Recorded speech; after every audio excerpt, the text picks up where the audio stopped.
Hi everyone, मी शिवानी प्रकाश गिरमे.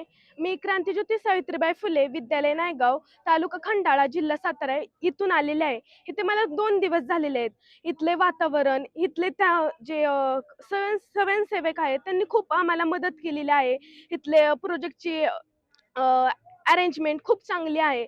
जे डोम्स आहेत ते पण खूप चांगले आहेत. जे डिनर, लंच, ब्रेकफास्ट ते पण खूप त्याची चांगली व्यवस्था केलेली आहे.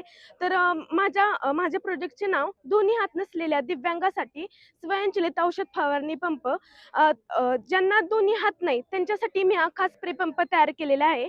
या स्प्रे पंपाची 2 मुख्य वैशिष्ट्ये आहे ज्यामुळे त्यांचे काम खूप सोपे झालेले आहे. स्वयंचलित ऊर्जा स्त्रोत. हा पंप 12 व्होल्ट बॅटरीवर चालतो, त्यामुळे हाताने दाब देण्याची अजिबात गरज नाही. सेकंड म्हणजे पायाने नियंत्रण.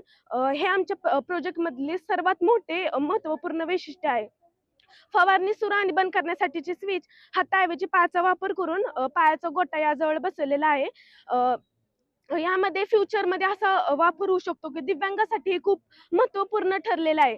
हा पंप फक्त एक मशीन नाही, तर हे स्वावलंबन आणि आत्मसन्मानाचे प्रतीक आहे. दोन्ही हात नसलेला दिव्यांग माणूस आता कोणावरही अवलंबून न राहता स्वतःचे शेतीचे काम स्वतः करू शकेल. यामध्ये आर्थिक फायदा असा आहे की कामाची क्षमता वाढल्यामुळे आर्थिक उत्पन्न वाढेल आणि तो व्यक्ती एक समाजात सक्षम नागरिक म्हणून आत्मसन्मानाने जगू शकेल. माझ्या प्रकल्पातून मी एवढेच सिद्ध करू इच्छिते की आपण दिव्यांगांच्या गरजा विचारात घेऊन तंत्रज्ञान वापरले तर त्यांच्यासाठी एक समान संधी निर्माण करू शकतो. थँक्यू.